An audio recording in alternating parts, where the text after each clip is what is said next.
আন্তর্জাতিক মুদ্রা তহবিলের শর্ত মেনে অনেকটা তড়িঘড়ি করে গতকাল আর্থিক খাতের কিছু সিদ্ধান্ত জানিয়েছে বাংলাদেশ ব্যাংক। ডলারের দাম একেবারে 7 টাকা বাড়ানো হয়েছে। এর আগে দেশের ডলারের দাম কখনো একসঙ্গে এতটা বাড়েনি। দেশে গত 2.5 বছর ধরে ডলারের বিনিময় হারে অস্থিরতা চলছে।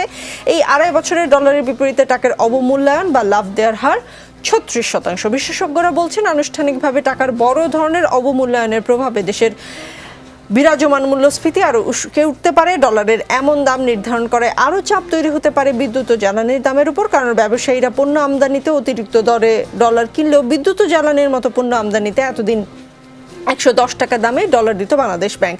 দেশে উচ্চ মূল্যস্ফীতি বিরাজ করছে টানা 22 মাস ধরে। বাংলাদেশ পরিসংখ্যান ব্যুরোর তথ্য অনুযায়ী সর্বশেষ মার্চেও দেশে মূল্যস্ফীতির গড় হার ছিল 9.81%। IMF এর ঋণ নিতে গিয়ে আমরা সার, বিদ্যুৎ, জ্বালানি, রেলের উপর থেকেও ভর্তুকি কমিয়ে দিয়েছে। এবার ডলারের দামও বাড়ানো হলো। এই ঋণ নিয়ে দেশের অর্থনীতি সচল রাখতে গিয়ে সাধারণ মানুষের জীবন অচল করে দেওয়ার মতো পরিস্থিতি তৈরি হচ্ছে কিনা? 2 মিনিট সময়। হ্যাঁ, ধন্যবাদ আপনাকে। স্বাভাবিকভাবেই এর একটা প্রতিক্রিয়া তো অবশ্যই সাধারণ মানুষের উপরে পড়বে, এবং আমাদের আজকে জ্বালানি উপদেষ্টা যে বক্তব্যটি দিয়েছে সেটি আমাদের খুবই গুরুত্বপূর্ণ মনে হয়েছে, যে বাংলাদেশের সামনে যে সকল অর্থনৈতিক চ্যালেঞ্জগুলো আছে তার কোনোটাই আমাদের দ্বারা সৃষ্ট না। এবং আপনারা সকলেই জানেন যে মুদ্রাস্ফীতি, ডলারের দাম বৃদ্ধি, এগুলো গরিবের একটা কষ্টের কারণ হবে। কিন্তু আজকে বাংলাদেশের এই সমস্যাটি কেন হলো? ইউক্রেন রাশিয়া যুদ্ধ, তারপরে পরিবহন ব্যয় বৃদ্ধি, স্যাংশন, সমস্ত কিছু, এবং করোনা মহামারীর অভিজ্ঞতা তো আগে থেকেই আছে।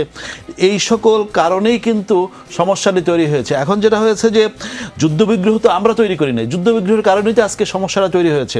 এবং আপনি খেয়াল করবেন যে নির্বাচনের আগে বাংলাদেশের ব্যাংকের নির্বাহী প্রধানদের যে সংগঠন, সেটা অ্যাসোসিয়েশন অফ ব্যাংকার্স, ABB, তাদের সাথে বাংলাদেশ ব্যাংকের গভর্নরের একটা বৈঠক হয়েছিল, এবং সেই বৈঠকে বাজার ভিত্তিক বিনিময় হার ব্যবহারের কথা বলা হয়েছিল, কিন্তু সেটি কিন্তু করা হয়নি। কিন্তু এখন নতুন পদ্ধতি, যেটা ক্রোলিং পেক করে সেখানে একটা যে ফ্লেক্সিবল এক্সচেঞ্জ রেট, সেটি করার যে একটা ব্যবস্থা করা হয়েছে। তবে এটি IMF এর ভাষায় যেটা তারা বলছে এর মধ্যে রেমিটেন্স বাড়বে এবং বৈদেশিক মুদ্রা রিজার্ভের উপর চাপ কমবে।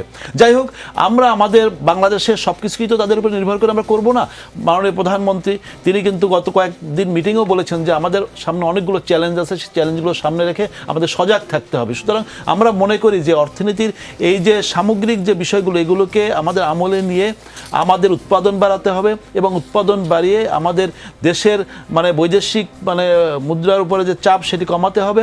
এবং আমি মনে করি যে এই সামগ্রিক বিষয়গুলোকে অর্থনীতির যে এই যে আমাদের যে অবস্থা, এটি আমি মনে করি যে বাংলাদেশের যে অর্থনীতি, এটা তো নিজস্ব গতিপ্রবাহ আছে। এটি কিন্তু আমরা এখানে আমি জানি না প্রিন্স ভাই কি এর আগে কি বলেছেন, আমি নিজেও অর্থনীতির বিশেষজ্ঞ।